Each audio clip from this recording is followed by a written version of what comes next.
Hi అండి, welcome to my channel. ఈరోజు మరి ఒక శివాలయం, అది గోపవరం గ్రామంలో కోనసీమలో ఉన్నదండి. మనకి అమలాపురానికి జస్ట్ 12 కిలోమీటర్స్ దూరంలో ఉంటుంది. దీని చరిత్ర కూడా చాలా పురాతనమైనది. ఈ చరిత్ర కూడా తెలుసుకోండి. గోపవరంలో ఉన్న ఏకైక శివాలయం అనమాట అండి. ఓం నమ శివాయ. ఈ శివాలయంకి ప్రత్యేకత ఏంటంటే ప్రతిరోజు అభిషేకాలు జరుగుతాయి, హోమాలు జరుగుతాయి, యజ్ఞ హోమాదులు కూడా జరుగుతాయి అన్నమాట అండి. ఇది శివాలయంకి వెనుక భాగం.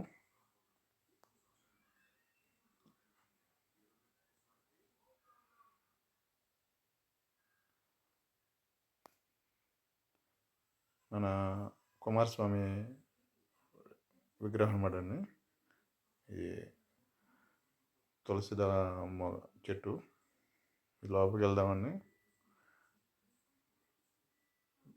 వినాయకుడిది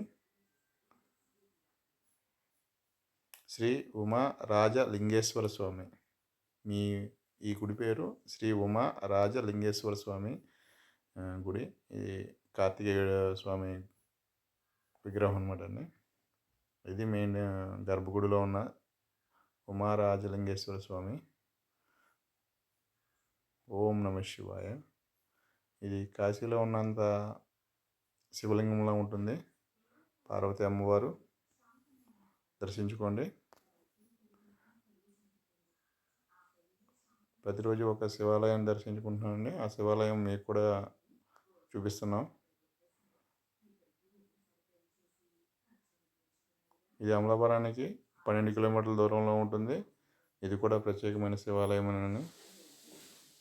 please subscribe my channel, please follow my channel. ఇప్పటివరకు మా ఛానల్ సబ్స్క్రైబ్ చేసుకోకపోతే సబ్స్క్రైబ్ చేసుకోండి. ఓం నమ శివాయ. హర హర మహాదేవ. శంభో శంకర.